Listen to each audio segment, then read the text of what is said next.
నమస్కారం అండి. నా పేరు సత్యనారాయణ. మేమందరం కూడా green star real estates housing private limited Toopranpet వెంచర్లో ప్లాట్లు కొని బాధితులమైనాము. మొత్తం 40 ఎకరాలు ప్లాట్ డెవలప్ చేసేసారు. అందుట్లో ఒక 200 మంది మెంబర్స్ ప్లాట్స్ మాత్రమే కబ్జా చేసేసి మిగిలిన వాళ్ళందరూ కూడా అందుట్లో పర్మిషన్స్ ఇచ్చారు, పంచాయతీ పర్మిషన్స్ ఇచ్చారు, ప్లస్ ఇళ్ళు కట్టుకొని ఉంటున్నారు. అందుట్లో అంబికా దర్బార్ బత్తి అధినేత అంబికా ప్రసాద్ గారు మా అందరినీ ప్లాట్లు అక్రమంగా ఆక్రమించుకొని మమ్మల్ని అందులో రానియకుండా ఇబ్బంది పెడుతున్నారు. ఒక కాపలా మనిషిని పెట్టేసి అక్కడ కుక్కలను వదిలేసి మమ్మల్ని లోపల రానియకుండా చూస్తున్నారు సార్. మా ప్లాట్లు మాకు వచ్చేటట్టు చేయాలని మా విన్నపం సార్. సార్ నా పేరు కుస్మా. నేను మా హస్బెండ్ ఎక్స్ సర్వీస్ మెయిన్. మేము 1998లో హైదరాబాద్కి వచ్చినాం సార్. దాని తర్వాత 2001లో సూర్యనారాయణ రెడ్డి గారు దగ్గర మేము ఈ తూఫ్రాన్పేటలో 200 యార్డ్స్ ప్లాట్ తీసుకున్నాం. మా హస్బెండ్ 15 ఇయర్స్ రిటైర్మెంట్ బెనిఫిట్స్ అన్నీ తీసుకొచ్చి మేము ఆ తూఫ్రాన్పేటలో అది హైవేకి దగ్గరగా ఉందని, డెవలప్ అవుతుందని, బాగుపడతామనే ఉద్దేశంతో అక్కడ ల్యాండ్ తీసుకోవడం జరిగింది సార్. దాని తర్వాత మాకు తెలిసింది ఏంటంటే అంబికా ప్రసాద్ గారు మా టోటల్ ల్యాండ్ని అక్కడున్న మేబీ సుమారుగా 200 ప్లాట్లకు పైగా అంబికా ప్రసాద్ గారు మొత్తం అందరివి కబ్జా చేసి 1 ఇయర్ బ్యాక్ మేము ఎక్కడికైతే వెళ్తామో వెళ్ళిన వెంటనే అక్కడ కుక్కలు మా మీదకి వదలడము. తర్వాత అక్కడ ఉన్న వాచ్మెన్ ఏం చేస్తాడంటే 100కి ఫోన్ చేస్తాడు. 100కి ఫోన్ చేయగానే అక్కడ పోలీస్ వాళ్ళు వచ్చేసి ఇది సివిల్ మ్యాటర్ అమ్మా, మీరు వెళ్ళిపోండి, ఇక్కడ ఉండొద్దు, మీరు ఏమైనా చేసుకుంటే కోర్టులో తేల్చుకోండి అమ్మా అని చెప్తారు. మరి మీరు సివిల్ మ్యాటర్కి వచ్చారు కదా సార్ అంటే అవన్నీ మాతో మాట్లాడొద్దమ్మని మమ్మల్ని బెదిరిస్తారు.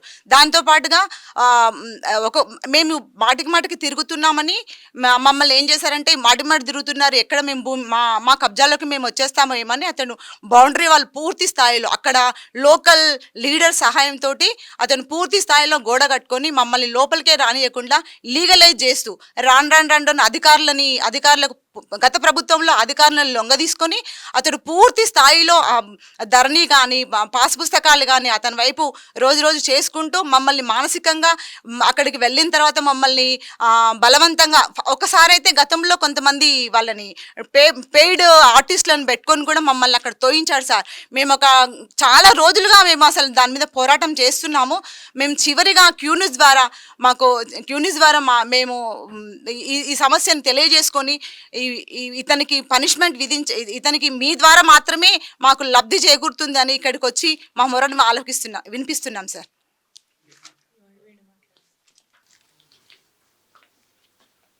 నమస్కారం సార్. నా పేరు వేణుగోపాల్ అండి. నేను ఒక చిన్న సెక్యూరిటీగా జాబ్ చేసుకునేవాడిని సార్. నేను అప్పుడు నెంబర్ ప్లేట్లో పెయింటర్ని సార్. నేను నెంబర్ ప్లేట్ అవి రాసుకుంటూ రూపాయి పూడగొట్టుకుంటూ నేను కష్టపడి కట్టాను సార్. ఇప్పుడు నాకు 2 ఆడపిల్లలు సార్. నాకు చాలా బాధాకరంగా ఉంది సార్. నాకు స్టడీ కూడా అంత ఏం రాదు సార్. నాకు ప్లాట్ల గురించి కూడా అంత నాలెడ్జ్ కూడా ఏం లేదు సార్. నేను ఏండ్ల నుంచి తిరుగుతూ ఉంటున్నాను సార్. కానీ మా మ్యారేజ్ కూడా అయిపోయింది, మా పాప కూడా పెద్దగా అయింది. ఇప్పుడు నా పరిస్థితి ఘోరంగా ఉంది సార్. డబుల్ బెడ్రూమ్ ఇల్లు కూడా అప్లై చేశాను, అది కూడా రాలేదు సార్. నాకు ఇల్లు లేదు, ఇడుపు లేదు సార్. నాకు చాలా బాధాకరంగా అవుతుంది సార్. తిరిగి నేను ఈ బాధపడుతున్నాను సార్. మొన్న రీసెంట్గా మా మమ్మీ కూడా చనిపోయింది సార్. నాకు చాలా నేను సొసైటీ చేసుకోవాలని నిర్ణయించుకుంటున్నాను సార్. నేను తిరగలేక బాధ అంత బాధ అవుతుంది సార్. నాకు చాలా నేను ఏం చేయాలో నాకేం అర్థం కావట్లేదు సార్. తిరిగి నాకు బేజారు వస్తుంది సార్. నేను అసలు ఫ్యామిలీని నడపలేకపోతున్నాను సార్. మా ఇంట్లో మా ఇద్దరికి భార్యాభర్తల మధ్యలో మా ఇద్దరికి తగులాటలు కూడా జరుగుతున్నాయి సార్. మా మిసెస్ కూడా నన్ను చాలా ఇదిగా ఉంటుంది సార్. నాకు దయచేసి మీరు మీ యూట్యూబ్ నుంచి ఛానల్ నుంచి కొంచెం దయచేసి నాకు కోఆపరేషన్ చేయమని కోరుతున్నాను సార్. Thank you. నమస్కారం అండి. నేను ఈ గ్రీన్ స్టార్ ఎస్టేట్ దీనిలో జాబ్ చేసేదాన్ని. చేస్తూ ఉంటే ఇక్కడ ప్లాట్స్ బాగున్నాయి కదా అని చెప్పేసి వెంచర్ నేను చూస్తూ ఉండేదాన్ని కాబట్టి బాగున్నాయి అని చెప్పేసి మా ఫ్యామిలీ మెంబర్స్తోనే కొనిపించాను. ఒకళ్ళు మా అత్తయ్యతో, ఒకటి మా బాబాయ్తో అలా కొనిపించాను. వాళ్ళు యాక్చువల్లీ ఇక్కడ ఉండరు, మెడ్రాస్లో ఎక్కడో ఉండేవాళ్ళు. వాళ్ళు చూడకుండా నేను చూసి మా అమ్మాయి ఉంది కదా అక్కడ అని చెప్పేసి కొన్నారు. మా పెళ్లి నాటికి పెరిగితే చాలమ్మా పాపకి అని చెప్పేసి నన్ను నమ్మి కొన్నారు. ఈ రోజున అంబికా ప్రసాద్ ఆ రోజున అసలు అంబికా ప్రసాద్ ఈ వెంచర్లో మాకు ఉన్నాడని కూడా తెలియదండి. తర్వాత మేమేదో ప్లాట్ ఒకటి అమ్మడానికి అని చెప్పేసి రిజిస్ట్రేషన్ చేయడానికి వెళితే చౌటుప్పల్ రిజిస్ట్రేషన్ ఆఫీస్లో కూడా మేనేజ్ చేశాడు. రిజిస్ట్రేషన్స్ జరగవండి అన్నాడు. మాకు రిజిస్ట్రేషన్ చేసిన ఆయనతో మాట్లాడితే వాళ్ళు ఎట్లా మాట్లాడతారమ్మా అట్లాగా, నేనున్నాను, నేను వచ్చి నిలబడతాను, వాళ్ళు రిజిస్ట్రేషన్ చేయరు అని అనడానికి వాళ్ళకి ఏం రైట్ లేదు, చేస్తారు, చెయ్యాలి అని అన్నారు. కానీ రిజిస్ట్రేషన్ ఆఫీస్లో మాకు ఎదురొచ్చింది, మా ప్లాట్ మమ్మల్ని నమ్ముకోనీయలేదు.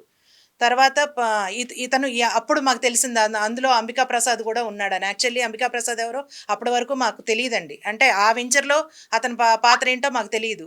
ఇతను అంబికా ప్రసాద్ అందులో ఉన్నాడు అని చెప్పేసి మేము గొడవ చేయటం మొదలుపెట్టిన తర్వాత అక్కడ వాచ్మెన్ని పెట్టి ఎవరిని వచ్చి రానిచ్చేవాడు కాదు. ఓపెన్గానే ఉంది అప్పుడు ల్యాండ్. మేము గొడవ చేయటం మొదలుపెట్టిన తర్వాత మా కళ్ళ ముందే దౌర్జన్యంగా 6 ఎకరాలకి గోడ కట్టేశాడు, మా రాళ్ళన్నీ పీకేశాడు, మా ప్లాట్స్ మాకేంటో తెలియకుండా 6 ఎకరాల్లో ఉంది. కానీ అతనిది వెనకాల ఎక్కడో అతనికి ల్యాండ్ ఉంది. యాక్చువల్లీ అతను ఈ ల్యాండ్లో లేడు, వెనకాల ఎక్కడో ఉన్న ల్యాండ్ని ఇది చేయకుండా మా ల్యాండ్లోకి వచ్చేసి మమ్మల్ని దౌర్జన్యంగా మా ల్యాండ్ ఆక్రమించుకున్నాడండి. మా ల్యాండ్ మాకు ఇప్పించాలని చెప్పేసి మేము కోరుకుంటున్నాం.